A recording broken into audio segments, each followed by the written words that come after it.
ओम शांति।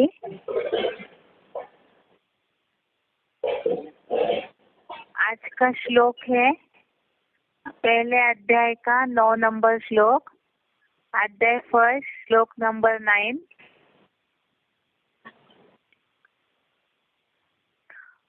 अन्ये च बहवः शूरा मदर्थे त्यक्त जीविता नाना शस्त्र प्रहरणा सर्वे युद्ध विशारदा। अन्ये च बहवः शूरा मदर्थे त्यक्त जीविता नाना शस्त्र प्रहरणा सर्वे युद्ध विशारदा। और इसका संधि विच्छेद है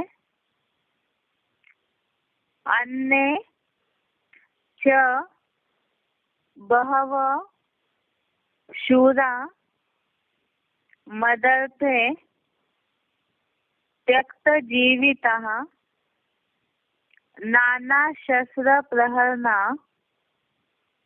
सर्वे युद्ध विशारदा। इसका एक बार उच्चारण सुनते हैं।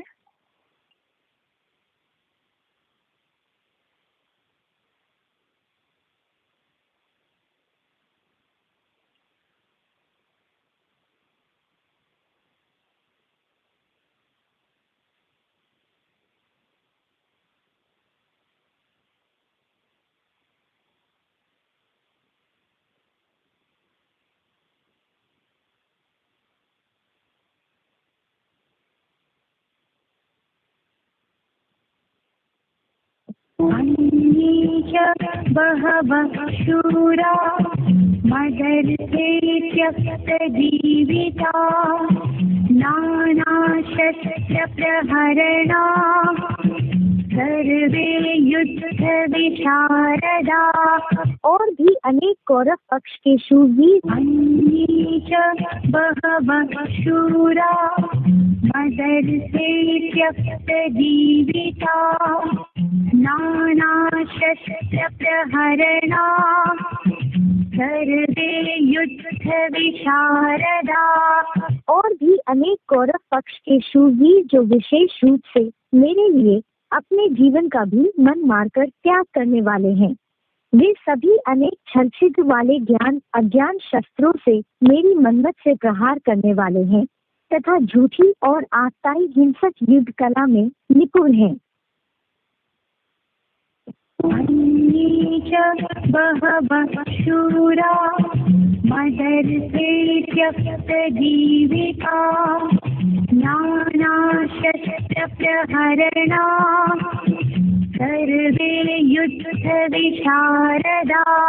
और भी अनेक कौरव पक्ष के शूरवीर जो विशेष रूप से मेरे लिए अपने जीवन का भी मन मारकर त्याग करने वाले हैं, वे सभी अनेक छल छिद्र वाले ज्ञान अज्ञान शस्त्रों से मेरी मनमत से प्रहार करने वाले हैं तथा झूठी और आत्ताई हिंसक युद्ध कला में निपुण हैं।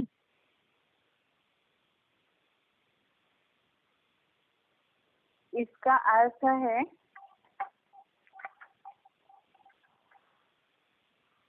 अन्ये च बहवः शूरा मदर्थे जीविताः। अर्थ है और भी अनेक शूरवीर है मेरे लिए अपने जीवन का त्यक्त सर्वे नाना शस्त्र त्याग करने वाले हैं सभी अनेक शस्त्रों से प्रहरणा युद्ध विशारदा प्रहार करने वाले हैं युद्ध कला में निपुण है। इसका अर्थ हो गया और भी अनेक शूरवीर है मेरे लिए अपने जीवन का त्याग करने वाले हैं सभी अनेक शस्त्रों से प्रहार करने वाले हैं युद्ध कला में निपुण है।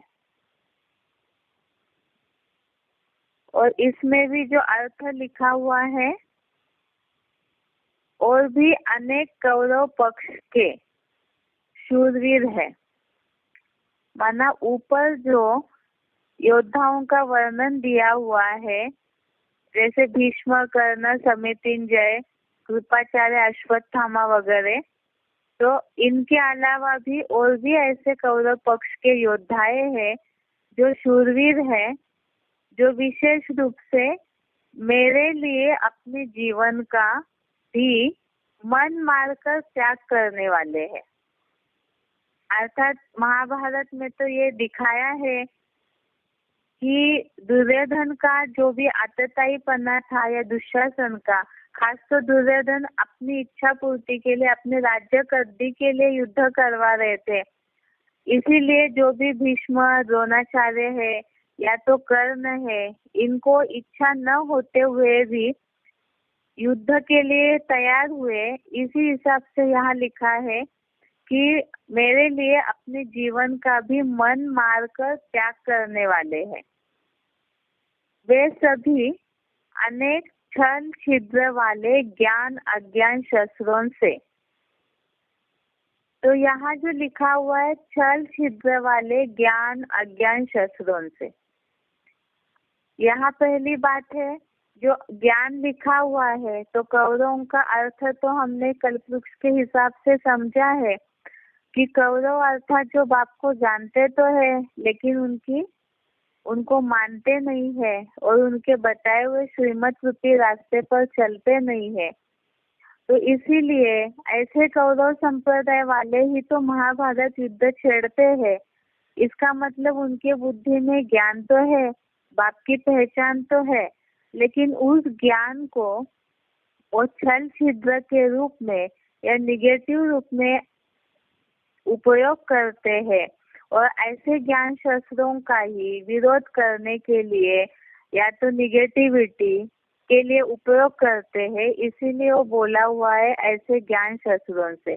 और अज्ञान माना पूरा बाप की पहचान बुद्धि में नहीं है तो अज्ञान तो है ही। और अभी कलयुगांत में तो सारी दुनिया ही अज्ञान अंधकार में है। तो इस हिसाब से छल छिद्र वाले अर्थात औरों को बहकाने वाला जो ज्ञान सुनाते हैं, इस हिसाब से छल कपट जो उनके बुद्धि में रहता है, इसीलिए बताया छल छिद्र वाले ज्ञान अज्ञान शस्त्रों से मेरी मनमत से प्रहार करने वाले हैं। अर्थात श्रीमत रूपे रास्ते पर तो कौरव संप्रदाय वाले चलते ही नहीं है, तो दुर्योधन की मनमत अनुसार ही वो महाभारत युद्ध करते हैं, विरोध करते हैं बाप के कार्य का। इसीलिए मेरी मनमत से प्रहार करने वाले हैं तथा झूठी और आतताई हिंसक युद्ध कला में निपुण है। तो झूठ तो भरा हुआ है ही, क्योंकि सच बाप को जो मानेंगे नहीं तो उनके अंदर झूठ छल छिद्र कपट तो होगा ही। आतताई अर्थात अत्याचारी हिंसक युद्ध कला में निपुण है। तो इस हिसाब से इसका अर्थ एक बार दोबारा पढ़ रहे हैं। और भी अनेक कौरव पक्ष के शूरवीर है जो विशेष रूप से मेरे लिए अपने जीवन का भी मन मारकर त्याग करने वाले हैं। वे सभी अनेक छल छिद्र वाले ज्ञान अज्ञान शस्त्रों से मेरी मनमत से प्रहार करने वाले हैं तथा झूठी और आतताई हिंसक युद्ध कला में निपुण है। ऐसे देखा जाए तो जो भी लोग विरोधी बन रहे हैं या तो बेसिक ब्रह्मा कुमार कुमारियों की जो दुनिया है, उन ब्राह्मणों के हिसाब से भी देखेंगे तो सभी ही ज्ञान का दुरुपयोग कर रहे हैं। अर्थात जो वास्तव में भगवान का पाठ चल रहा है उसमें जिस तरह उनको ज्ञान के आधार से सहयोग देना चाहिए, न दे करके अपना छल छिद्र कपट उपयोग करते हैं। तो इस हिसाब से ये श्लोक ऐसे आत्माओं के लिए लागू होता है जिसके लिए बोला कि और भी अनेक कौरव पक्ष के शूरवीर है जो विशेष रूप से मेरे लिए अपने जीवन का भी मन मारकर त्याग करने वाले हैं। अर्थात जो मुख्य योद्धाएं हैं उनके अलावा कौरव सेना में जो भी ऐसे है, अर्थात जो बाप के कार्य को मान नहीं रहे हैं, तो उनके लिए कौरव पक्ष बताया। वे सभी अनेक छल छिद्र वाले ज्ञान अज्ञान शस्त्रों से मेरी मनमत से प्रहार करने वाले हैं तथा झूठी और आतताई हिंसक युद्ध कला में निपुण है। ये हो गया श्लोक नंबर 9। इसके अलावा कल जो श्लोक पढ़ा था फर्स्ट अध्याय का 8वां श्लोक, एक बार इसका सिर्फ अर्थ एक बार पढ़ करके सार में समझा रहे, क्योंकि कल फोन में डिस्टरबेंस था इसीलिए कईयों को ठीक से सुनाई नहीं दिया। इसीलिए एक बार जो फर्स्ट अध्याय का 8 नंबर श्लोक है उसको एक बार रिपीट कर रहे हैं।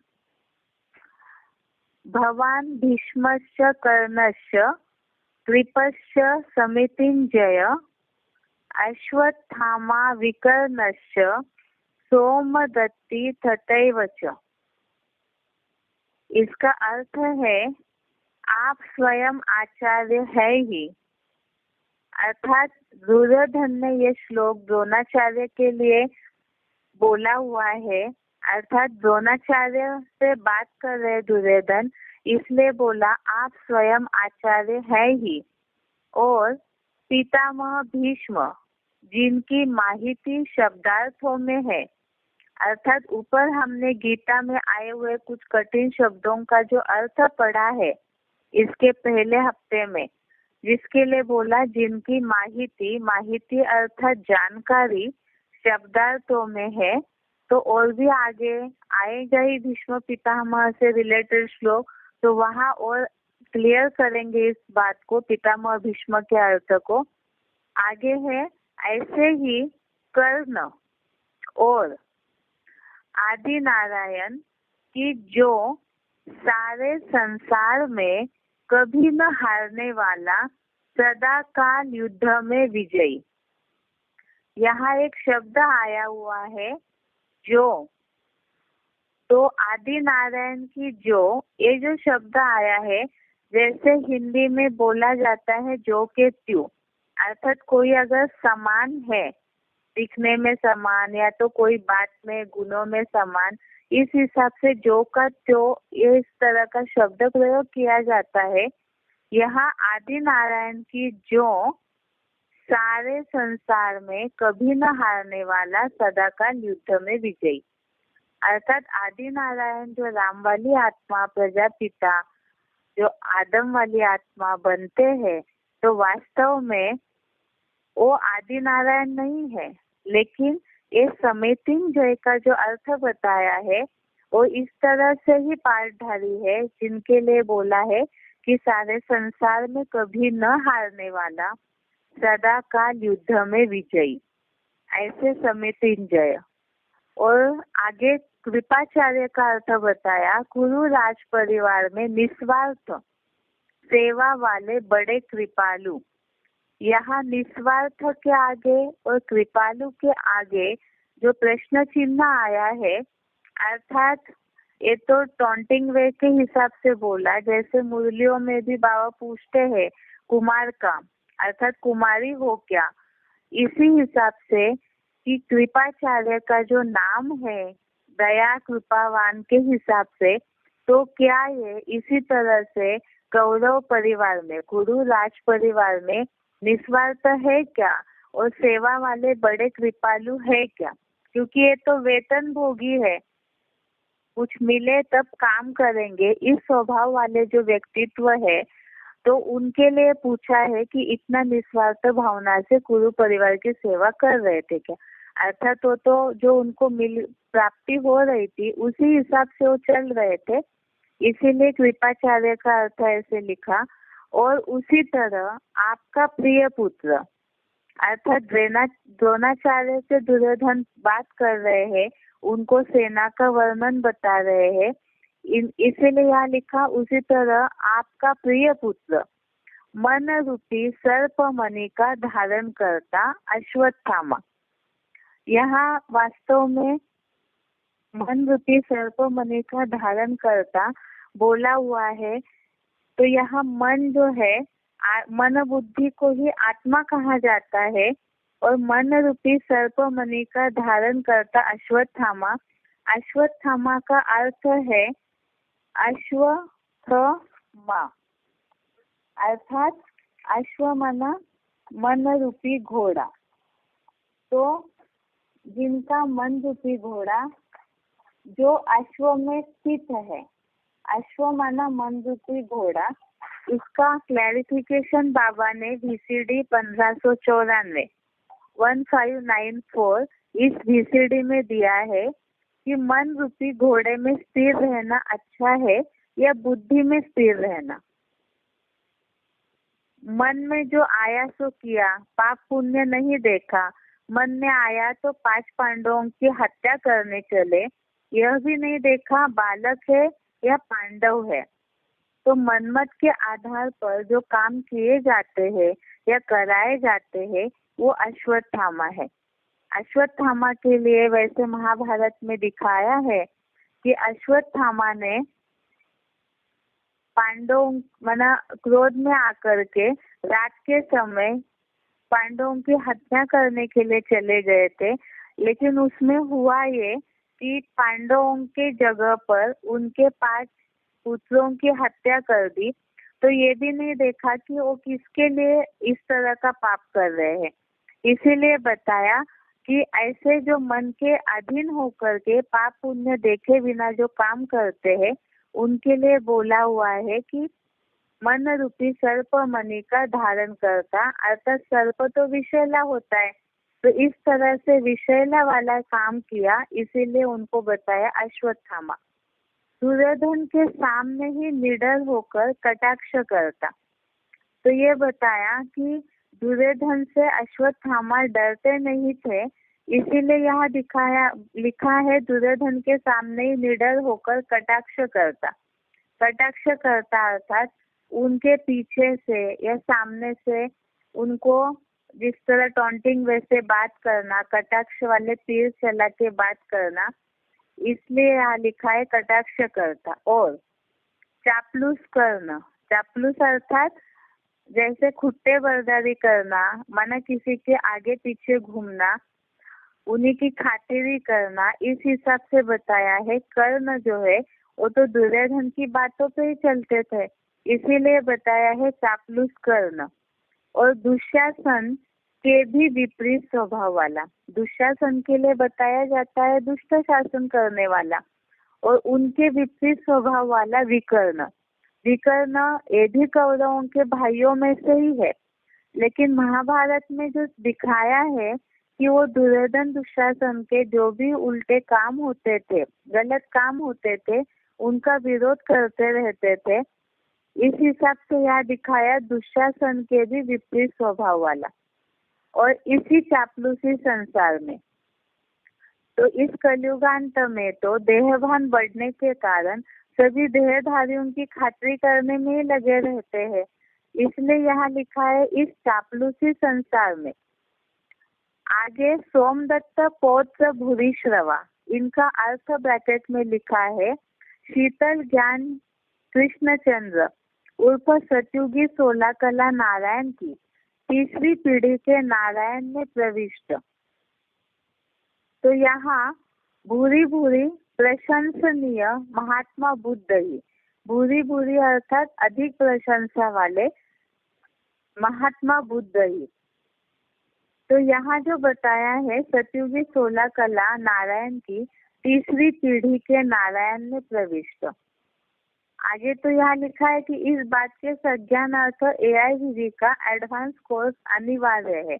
अनिवार्य माना करना जरूरी है, तो तभी इस बात की व्याख्या समझ में आएगी, अर्थ समझ आएगा कि यहाँ जो लिखा है सतयुगी 16 कला नारायण की 3री पीढ़ी के नारायण में प्रविष्ट। कल्पवृक्ष के चित्र में जो बताया जाता है सतयुग में राधा कृष्ण के रूप में ब्रह्मा बाबा और ओम राधे मम्मा का जन्म होगा, उनके बाद इस्लाम धर्म की आधारभूत आत्मा, उनका जन्म होता है सेकंड नारायण के रूप में। और तीसरा जो नारायण है वो बौद्ध धर्म है। तो वास्तव में सतयुग में तो धर्मों की बात ही नहीं आती है। यहाँ जिस तरह से संगम युग में चली गद्दियाँ, या तो जिस तरह से पुरुषार्थ है उन आत्माओं का, उस हिसाब से राधा कृष्ण ही बड़े होके लक्ष्मी नारायण का टाइटल ले लेते हैं और उनकी गद्दी सेकंड नारायण को मिलती है। और तीसरा नारायण जो है वो बुद्ध धर्म की आत्मा है, जो सतयुग में तीसरा नारायण बनकर द्वापर युग में ही महात्मा बुद्ध का आधार बन जाती है, जिनमें ऊपर से आने वाली धर्म पिता की सोल प्रवेश करती है। तो इस हिसाब से यहाँ लिखा है कि शीतल ज्ञान कृष्णचंद्र उर्फ सतयुगी 16 कला नारायण की तीसरी पीढ़ी के नारायण में प्रविष्ट भूरी भूरी प्रशंसनीय महात्मा बौद्ध ही सोमदत्त पौत्र भूरी श्रवा है।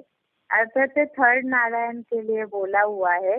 तो आत्मा भी कलयुगांत में कल्पवृक्ष के चित्र के हिसाब से सूर्यवंशियों को छोड़ करके तो सभी कौरव यादव संप्रदाय में सम्मिलित हो जाते हैं। अर्थात सभी ही विरोध में कुछ ना कुछ परसेंटेज में विरोध करके महाभारत युद्ध करवाते हैं। इसीलिए राइटिस्ट साइड का धर्म होते हुए भी इनको कौरव संप्रदाय के योद्धाओं के रूप में बताया। एक बार अर्थ इसका दोबारा पढ़ रहे हैं। आप स्वयं आचार्य है ही और पितामह भीष्म जिनकी माहिती शब्दार्थों में है, ऐसे ही कर्ण और आदि नारायण की जो सारे संसार में कभी न हारने वाला सदाकाल युद्ध में विजयी समितिन जय कुरु राज परिवार में निस्वार्थ सेवा वाले बड़े कृपालु कृपाचार्य और उसी तरह आपका प्रिय पुत्र मन रूपी सर्पमणि का धारण करता अश्वत्थामा दुर्योधन के सामने ही निडर होकर कटाक्ष करता और चापलूस कर्ण और दुशासन के भी विपरीत स्वभाव वाला विकर्ण और इसी चापलूसी संसार में शीतल ज्ञान कृष्णचंद्र उर्फ सतयुगी 16 कला नारायण की तीसरी पीढ़ी के नारायण में प्रविष्ट भूरी भूरी प्रशंसनीय महात्मा बुद्ध ही सोमदत्त पौत्र भूरी श्रवा है। इस तरह से ये हो गया पहले अध्याय के 8वें श्लोक का अर्थ। अभी आगे कल हमने आत्मा और शरीर में अंतर है उसको साबित करने वाले श्लोक देखे थे, जिसमें ये बातें साबित होती है श्लोक के आधार से कि आत्मा अविनाशी है, अजर अमर अविनाशी है, नित्य है और शरीर जड़ है और विनाशी भी है। तो एक बार वो जो श्लोक बताए थे उसको शॉर्ट में एक बार रिपीट करके आगे भी और भी ऐसे श्लोक है आत्मा और शरीर के अंतर वाले, उसको देखेंगे। कल जैसे बताया था दूसरे अध्याय का 20वां श्लोक आत्मा अजर अमर अविनाशी नित्य शाश्वत और पुरानी है। इस हिसाब से दूसरे अध्याय का श्लोक देखा था जिसमें बताया है कि न जायते म्रियते वा कदाचिन्नायम भूत्वा भविता वा न भूयः अजः नित्य शाश्वतो यम पुराणो न हन्यते हन्यमाने शरीरे। इसका अर्थ देखा था, यह कभी न जन्मता है और न मरता है या होकर फिर से नहीं होगा, ऐसे भी नहीं है। अजन्मा नित्य सनातन पुरातन यह देह हनन होने पर भी होते भी नहीं मारा जाता। ये है सेकेंड अध्याय का 20 नंबर श्लोक। इसमें ये जो बताया है अर्थ कि यह कभी न जन्मता है न मरता है। अर्थात आत्मा जो है वो सहज सहज ही देह रूपी वस्त्र को त्याग करती है नया जन्म लेने के लिए, और होकर फिर से इस सृष्टि रंग पर मंच पर नहीं होगा ऐसे भी नहीं है। और आत्मा तो जन्म मरण के चक्र में आते ही रहती है। इस हिसाब से यहाँ जो बताया हुआ है कि अजन्मा नित्य सनातन पुरातन यह अविनाशी आत्मा देह हनन कराने के उपक्रम होते भी नहीं मारा जाता, अर्थात देह का विनाश तो होता ही है। ऐसे होने पर भी आत्मा के ऊपर कोई भी बात का असर नहीं होता है। इस हिसाब से यहाँ लिखा है कि देह हनन होते हुए भी यह मारा नहीं जाता है।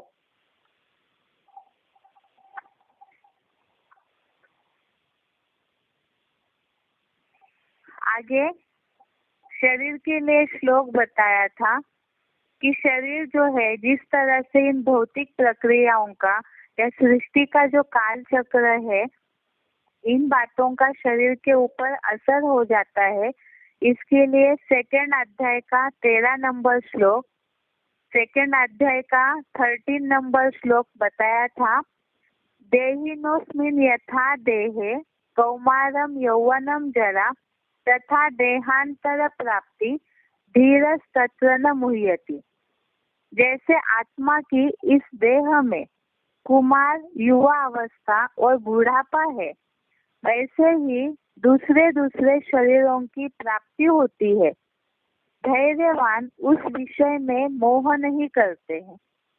तो यहाँ बताया कि शरीर जो है वो इस तरह से काल चक्र में आने के कारण कुमार, युवा अवस्था, बुढ़ापा और उसके बाद दूसरे दूसरे शरीरों की प्राप्ति होती है, अर्थात शरीर छोड़ना पड़ता है, तो शरीर का विनाश हो जाता है। इसलिए ये बताया है शरीर के विनाश के लिए श्लोक।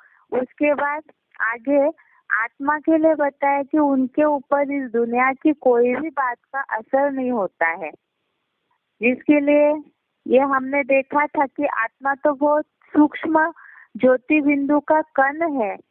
इसलिए उसके लिए बताया है दूसरे अध्याय का 23 नंबर श्लोक, अध्याय सेकंड श्लोक नंबर 23।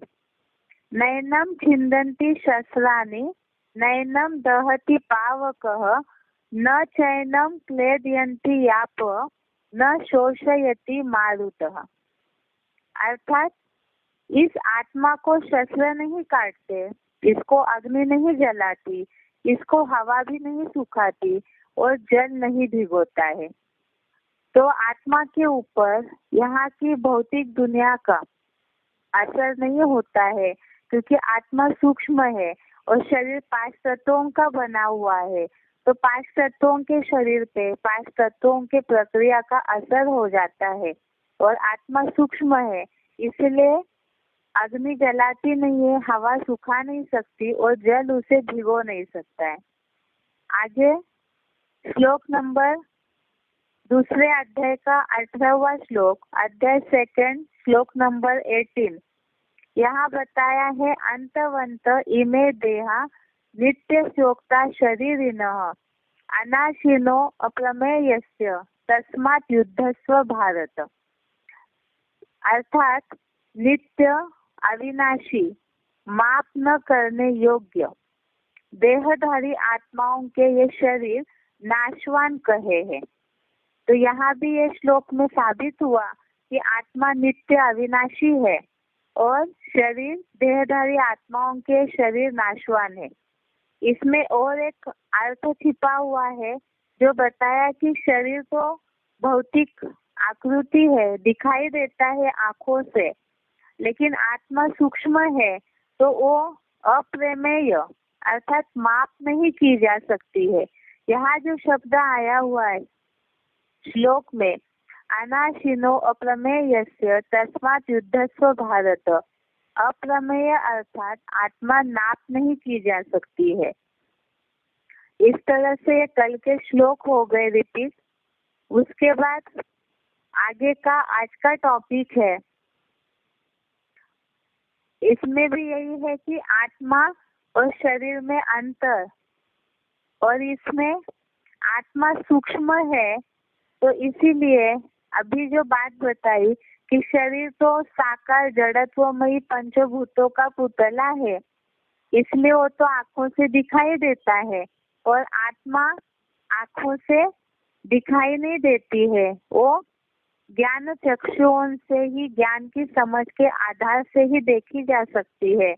इस हिसाब से 15वें अध्याय का 10वां श्लोक, अध्याय 15 श्लोक नंबर 10, जिसमें यहाँ बताया है उत्क्रामंतम स्थितम वापि भुजानम वा गुणान्वितम विमूढ़ा नानु पश्यन्ति पश्यन्ति ज्ञान चक्षुषः। श्लोक एक बार दोबारा पढ़ रहे, 15वें अध्याय का 10वां श्लोक है। इसमें लिखा है उत्क्रामंतम स्थितम वापि भुजानम वा गुणान्वितम विमूढ़ा नानु पश्यन्ति पश्यन्ति ज्ञान चक्षुषः। तो इसमें जो लिखा हुआ है, देह छोड़ते या धारण करते अथवा भोगते हुए त्रिगुण युक्त आत्मा को ज्ञान नेत्र वाले देखते हैं, महामूर्ख नहीं देख पाते हैं। यहाँ जो लिखा है देह छोड़ते या धारण करते, देह छोड़ते या धारण करते अथवा भोगते हुए, अर्थात यहाँ लिखा है विषय भोग भोगते हुए त्रिगुण युक्त आत्मा को एडवांस गीता ज्ञान नेत्र वाले परम ब्रह्मावत ही देखते हैं। दिखावटी टीका करता महामूर्ख नहीं देख पाते हैं, वो तो द्वापरांतर से ही सर्वव्यापी मानते हैं। तो यहाँ जो बात बताई कि जिनके पास ज्ञान नहीं है तो उस आत्मा को देख नहीं पाते हैं, तो आत्मा के अस्तित्व के बारे में भी उनके बुद्धि में समझ नहीं रहती है। देह छोड़ते या धारण करते या भोगते हुए त्रिगुण युक्त आत्मा को ज्ञान नेत्र वाले देखते हैं। तो यहाँ हम जानते हैं कि जब कोई मर जाता है तो उनके अंदर से आत्मा निकल जाती है, या तो इस शरीर के द्वारा भोगते हुए, अर्थात जो भी शरीर से कर्म कर रहे हैं वो आत्मा कर्म करती है। इस हिसाब से यहाँ बताया कि निराकार चैतन्य शक्ति जो आत्मा है वो स्थूल नेत्रों से नहीं तो ज्ञान चक्षुओं से देखी जाती है। उसके बाद आगे का श्लोक है कि आत्मा अति सूक्ष्म, अचिंत्य और अव्यक्त है। इसके लिए दूसरे अध्याय का ही 25वां श्लोक है, अध्याय 2 श्लोक नंबर 25। इसमें ये श्लोक बताया हुआ है अव्यक्तो यम चिंतोयम अविकार्यो यम उच्यते तस्मात् देवं विदित्वैनं नानु शोचन्ति मर्हसि। एक बार श्लोक दोबारा पढ़ रहे हैं, अव्यक्तो यम चिंतोयम अविकार्यो यम उच्यते तस्मात् देवं विदित्वैनं नानु शोचन्तु अर्हसि। अर्थात यह अव्यक्त है, यह अचिंत्य है, यह विनाशी पंचभूतों का संग न रहने पर सदा निर्विकारी बताई जाती है, इसलिए इसको ऐसा जानकर शोक करने के योग्य नहीं है। तो यहाँ तो भगवान ने अर्जुन को उपदेश दिया है कि आत्मा जब शरीर छोड़ती है तो उसके लिए तू शोक करने योग्य नहीं है। तो उसके के लिए आत्मा का रूप बताया कि यह अव्यक्त है, अर्थात व्यक्त नहीं है, जो दिखाई नहीं देती है, अचिंत्य है, इतनी सूक्ष्म है कि उसका चिंतन नहीं कर सकते हैं, यह निर्विकारी बताई जाती है। तो बताया अगर वो देहधारियों के संग में ना आए तो निर्विकारी ही रहेगी। इसलिए इसको ऐसा जानकर तू शोक करने के योग्य नहीं है। और इसके ऑपोजिट में शरीर स्थूल है, व्यक्त है, जिसे हमने पहले भी पढ़ा कि शरीर के तो हर अणु अणु का विश्लेषण साइंटिस्ट कर लेते हैं, वो आंखों से दिखाई भी देता है तो उसका विच्छेदन कर पाते हैं, लेकिन आत्मा का तो केवल वो सूक्ष्म होने के कारण ज्ञान के हिसाब से ही उसको समझा जाता है, अन्यथा कोई भी उसका चिंतन नहीं कर सकते हैं। इस तरह से आज हमने देखा है कि शरीर और आत्मा के बीच में क्या अंतर है। तो शरीर स्थूल है, दिखाई देता है, 5 तत्वों का जड़त्वमयी पुतला है, और आत्मा इन आँखों से नहीं देखी जा सकती है, ज्ञान चक्षुओं से ही देखा जा सकता है। अति सूक्ष्म है आत्मा, अचिंत्य है और अव्यक्त है। तो ये आधार है कि इस आधार से हम लोगों को समझा सकते हैं कि जो इन आँखों से दिखाई नहीं देती आत्मा, तो उसे समझने के लिए ही अध्यात्म नॉलेज की आवश्यकता है। तभी हम आत्मा के अंदरूनी बातों को जान सकते हैं कि वो किस तरह से जन्म मरण के चक्र में आती है, या किस तरह से उसका विधान ढूंढा हुआ है कि कब आत्मा क्यों जन्म लेती है, कैसे जन्म लेती है। इसके बाद आगे का टॉपिक है आज, आत्मा निर्लेप है क्या। इसके लिए सबसे पहले 13वें अध्याय का 19वां श्लोक है। इसमें बताया प्रकृतिम, 13वें अध्याय का 19वां श्लोक, अध्याय 13 श्लोक नंबर 19। प्रकृतिम पुरुषम चैव विद्धि अनादि उभो अपि विकारान् च गुणान् चैव विद्धि प्रकृति संभवान्। इसका अर्थ बताया है कि आत्मा को, पुरुष शरीर को प्रकृति कहा गया है और दोनों ही अनादि है। विकार और 3 गुण प्रकृति से उत्पन्न हुआ जान।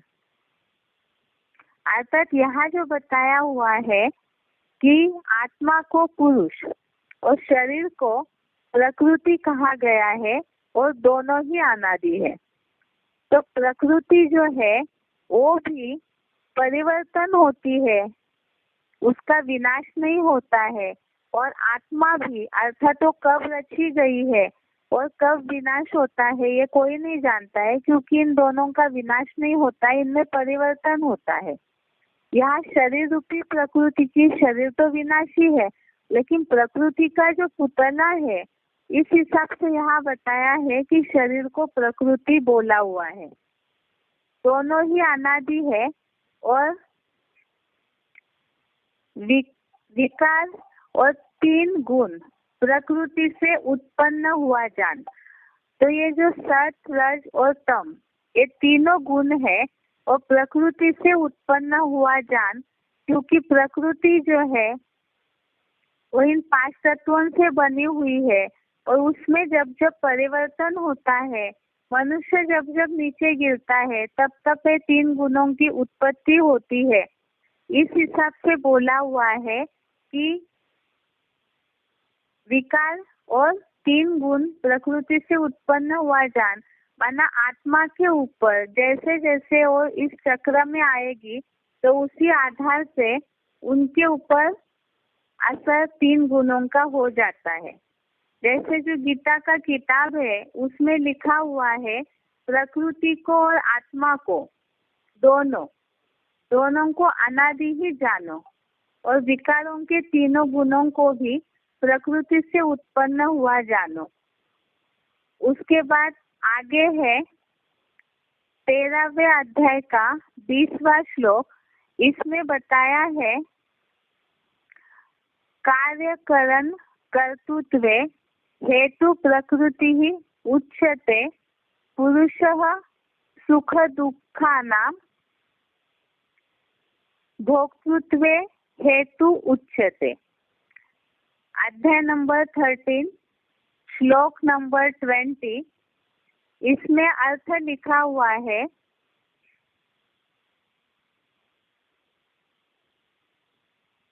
प्रकृति को देह रूप कार्य में, इस बीज रूपा प्रकृति को देह रूप कार्य में, ज्ञान कर्म इंद्रियों के साधन रूप रचना में रचता आदम द्वारा कारण रूप कहा जाता है। आत्मा को युगानुरूप प्राणियों के प्रयास अनुसार सुख दुखों के भोक्ता पने में संगमी शूटिंग प्रमाण अपने अपने कर्मों के अविनाशी रिकॉर्ड को ही कारण कहा जाता है। तो यहाँ जो बताया है, पुरुष सुख दुख के भोक्ता पने में कारण है और प्रकृति कार्य और इंद्रियों के साधन रूप रचना में कारण है। पुरुष माना आत्मा जो सुख दुख के भोक्ता पने में अर्थात जो भोगा जाता है उसमें कारण है अर्थात निमित्त बनता है, और प्रकृति कार्य और इंद्रियों के साधन रूप रचना में कारण है अर्थात शरीर के द्वारा ही कर्म किया जाता है, कार्य किया जाता है, जो शरीर 5 तत्वों का पुतला है, और इंद्रियों के साधन रूप रचना में कारण है अर्थात प्रकृति के द्वारा ही शरीर इंद्रिया, जिस साधनों के द्वारा, इंद्रिया साधन है, जिस साधन के द्वारा शरीर कार्य करता है, आत्मा इस शरीर रूपी इंद्रियों के साधन द्वारा कार्य करती है, उसमें वो निमित्त बनता है। इस हिसाब से बताया कि पुरुष माना आत्मा सुख दुख के भोक्ता पने में कारण है। तो शरीर के द्वारा जो प्रकृति अर्थात शरीर के द्वारा आत्मा कार्य करती है और उसका ही लेप छेप आत्मा के ऊपर चढ़ता है, तो वो आत्मा जिस तरह से भी शरीर द्वारा कार्य करेगी उसी आधार से सुख दुख के भोक्ता पने में वो कारण बन जाता है। उसके बाद आगे है 15वें अध्याय का 9वां श्लोक। इसमें बताया श्रोत्रम चक्षुः स्पर्शनम च रसनम घ्राणम एव च अधिष्ठाय मनश्च अयम विषयान उपसेवते। अध्याय 15 श्लोक नंबर 9। इसमें बताया श्रोत्रम चक्षु स्पर्शनम च रसनम घ्राणम एव च अधिष्ठाय मनश्च अयम विषयान उपसेवते।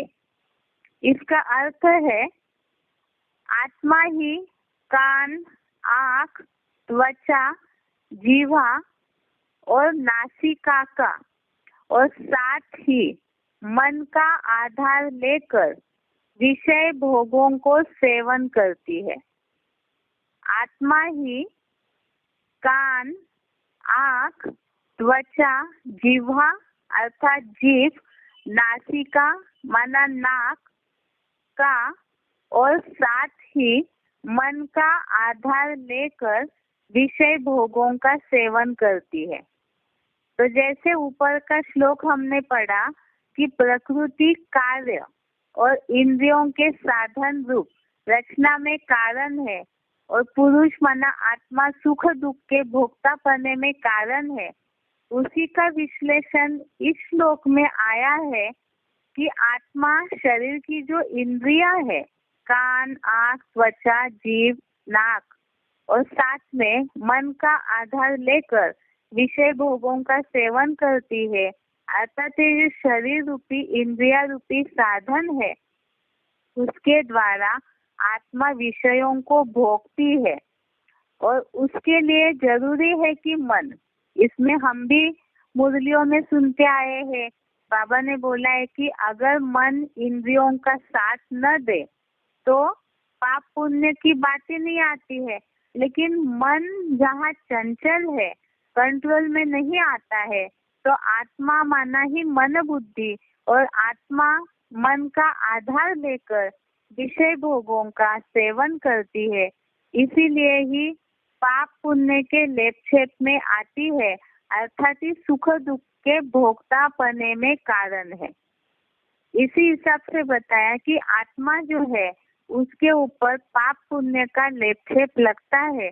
जो ये मानते हैं लोग कि आत्मा के ऊपर इस तरह का लेप छेप नहीं लगता, लेकिन ऐसे नहीं है। आत्मा के ऊपर पाप पुण्य का जिस तरह से वो कर्मों के चक्र में आती है, जैसे जैसे कर्म करती है, मन का आधार लेकर जैसे भी बातें सोचती है, उसी आधार से जैसे कर्म करती है, उसका प्रभाव जरूर पड़ता है और पाप पुण्य के लेप छेप में आएगी तो उसी के आधार से वो सुख दुख का भी कारण बन जाती है, सुख भोगने के या दुख के भी निमित्त बन जाती है। इसके बाद आगे बताया है श्लोक 5वें अध्याय का 17वां नंबर का श्लोक, अध्याय नंबर 5, श्लोक नंबर 17।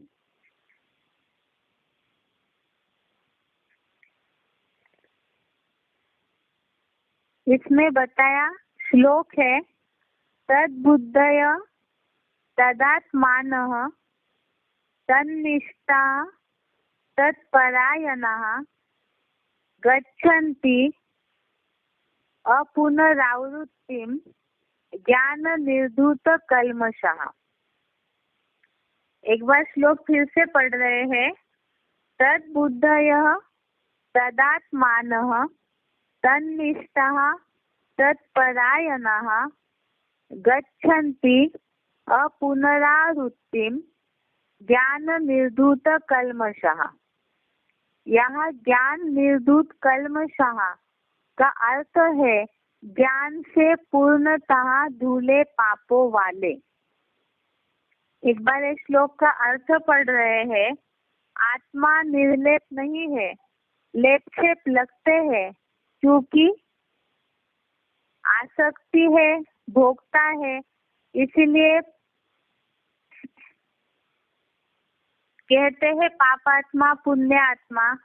पाप पुण्य शरीर नहीं, तो स्थूल पानी से केवल शरीर शुद्ध हो सकता है, पर आत्मा के पाप तो ज्ञान जल से ही धुले जाते हैं। इसी हिसाब से ये श्लोक का अर्थ है, उसमें बुद्धि युक्त, उस स्वरूप में आत्मवान, उसमें आत्मनिष्ठावान, उसमें परम आधारित ज्ञान से अव्यभिचारी योग द्वारा पूर्णतः धुले पापों वाले लोग यहाँ पुनः वापिस नहीं आते। युधिष्ठिर जैसे सदैव सुखधाम जाते हैं।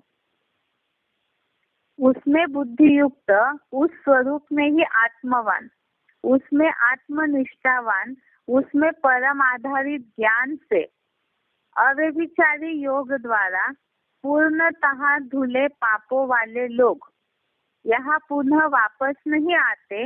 युधिष्ठिर जैसे सदैव सुखधाम जाते हैं। यहाँ इसके ऊपर का जो श्लोक है, यदि उस पे थोड़ा सा नजर डालेंगे तो इसका अर्थ और सही रीति से समझ में आएगा। 5वें अध्याय का 16 नंबर श्लोक का केवल अर्थ पढ़ रहे हैं। अध्याय 5 श्लोक नंबर 16।